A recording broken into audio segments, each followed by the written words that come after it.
Return of the Mount Hua Sect, Chapter 186. With those skills, Jo Pyung's eyes bulged as if they would pop out. Want an ass kicking? Jo Pyung couldn't process what he had just heard for a moment, and he needed to spend a period of time in contemplation. He had never imagined that he would experience such a vulgar act toward the Tang family. Who was Tangjan? Wasn't he the fifth son of the Tang family, an incredibly influential figure in Sichuan and Chengdu? Would anyone in Chengdu ever dare to say such a thing to the Tang family? If there was such a person, it had to be someone strong enough to keep their heavenly fathers under control, or else he must be insane. Unfortunately, the current situation seemed closer to the latter case, because this young man couldn't possibly be on par with the Tang family's strongest, which meant, how am I supposed to fix this? His mind was going blank. The reason for Sichuan Tang family's fame, despite their low numbers, is not simply their overwhelming strength. It was also because of their tenacity and stubbornness. Even though it was a political faction here, it was more closely considered a sect because they never forget their resentment and are sensitive to blasphemy and disrespect. But now, this child had openly defamed the Tang family. So how were they going to strike back? The aftermath of this incident wasn't likely to stop at just Mount Hua either. Perhaps the merchant chamber would also need to take some responsibility for this event. However, contrary to Jo Pyung's concerns, Tangjan wasn't particularly angry. His expression showed more absurdity than anger, and his family's creed that he couldn't be enraged under any circumstances suppressed him. With his eyes squinted, Tangjan frowned and closely watched the man. Mount Hua's robe was adorned with a plum blossom pattern. The boy's face still hadn't shaken off his teenage youth, showing that he was still young. It was certain that he was a disciple of Mount Hua, but he wasn't certain which disciple there had spoken out. Who are you? Tangjan opened his mouth with utmost calmness and courtesy he could muster. But the reaction he received challenged all of that. Who are you? A rude and discourteous reaction. The person speaking had a flustered face and held a bottle of alcohol in his hand. Putting it all together, Tangjan came to one conclusion. He is drunk. He had no intention of picking a fight with a drunkard, but to drink like this in a foreign land where they have no influence. Are all the rumors floating around about Mount Hua just plain exaggeration? In Tangjan's mind, his assessment of Mount Hua began to plummet.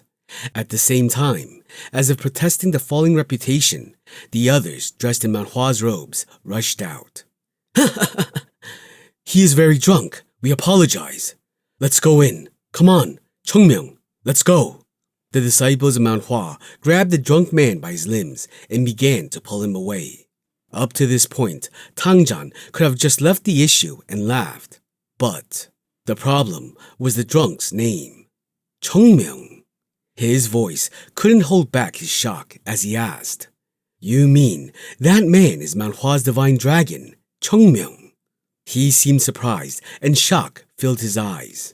Jo Pyung, who also heard that, alternated between looking at the disciples of Mount Hua and Tangjan in complete stupefaction. Mount Hua's divine dragon? That person? Jo Pyung's words echoed the feeling of Tangjan too. Mount Hua's divine dragon. Lately, that name was often preceded by another title, the greatest young genius in the world. The envy and expectations of young men would be directed at him, a position that everyone dreamed of getting their hands on, a dream to be the best in the world, a splendid title that only one person could have. He defeated the Zhongnam sect's second-class disciples. He even took down disciples of the Wudang and was known to have cornered the Wudang disciples with his sahyongs.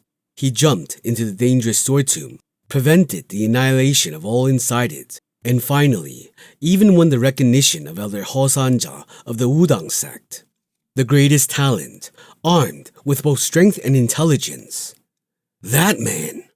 Tangjan and Jo Pyung's minds seemed to collapse momentarily. It cannot be. No, it couldn't be. Right now, the people standing next to the drunk seemed to fit the name better. One of them was giving out such a fearsome presence that it even made Tangjan nervous.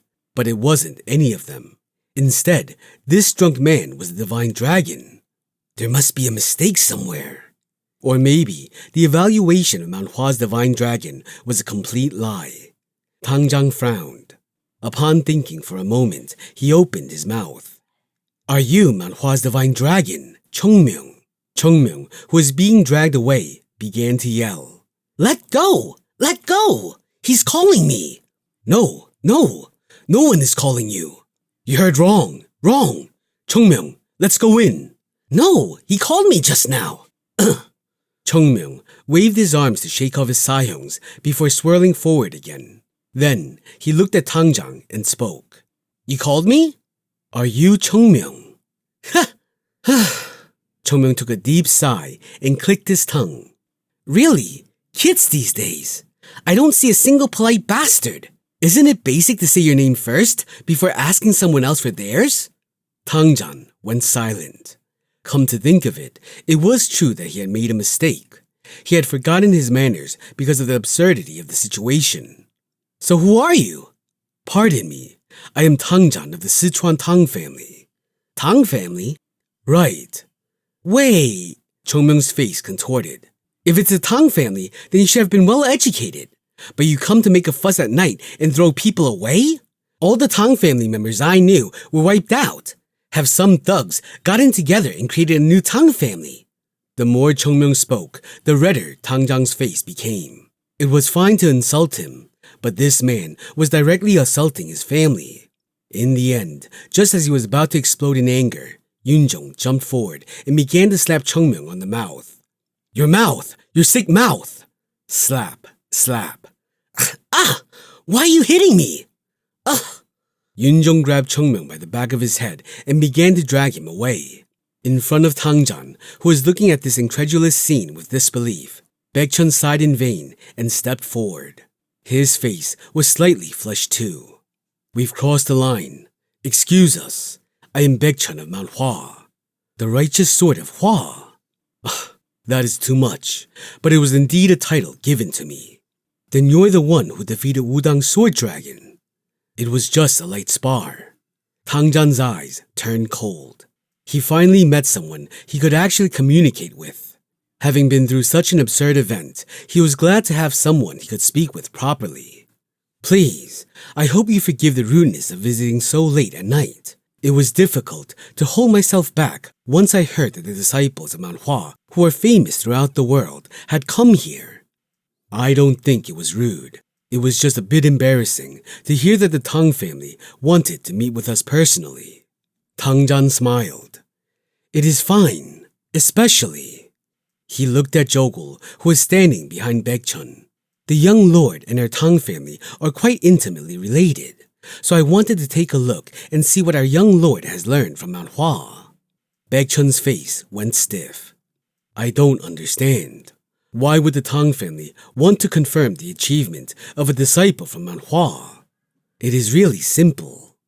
Tangjan smiled leisurely and spoke. He's a disciple of Mount Hua, but also a child of his father's chamber. All those who live within Chengdu have a duty to be verified by the Sichuan Tang family. Baekchun frowned.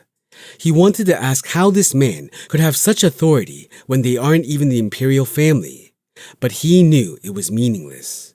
At least in Chengdu, the Tang family reigned like a king. If he handled this clumsily, then it was likely that Jogul's family would suffer the damage for it, not Jogul.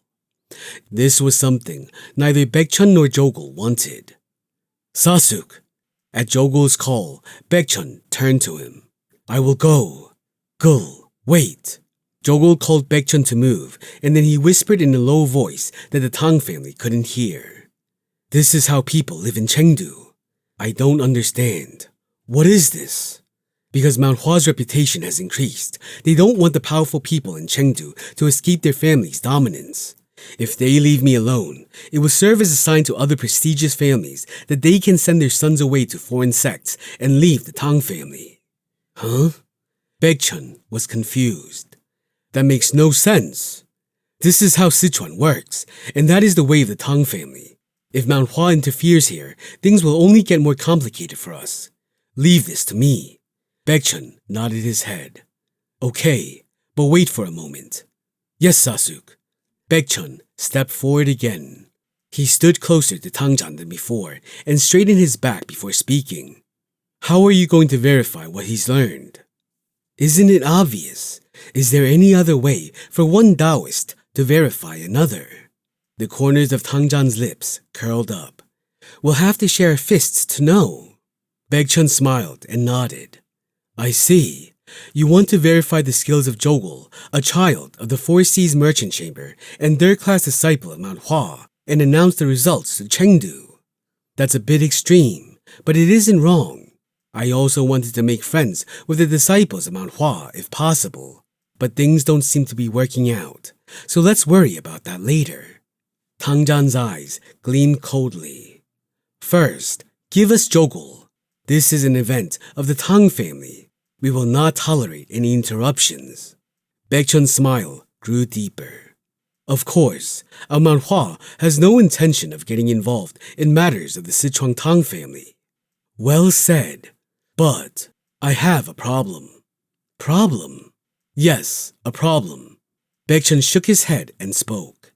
I have no intention of intervening with your work, but you don't mean that the people here would be the ones verifying Jogul, right?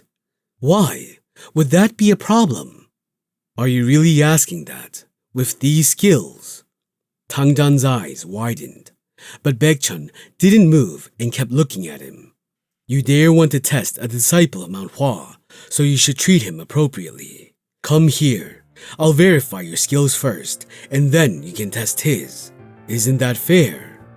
Baekchun spoke as he touched his sword on his side, and spoke softly yet firmly. If not, I cannot help but interfere. This is an event of Mount Hua, and I won't tolerate any interruption. All of Mount Hua's disciples, who were looking at Baekchun from the side, stared at him with blank eyes. Sasuk! Wow, Sasuk! Sahyong! He told me not to cause any trouble. What if this causes an accident? The martial sect is really running well. Seriously.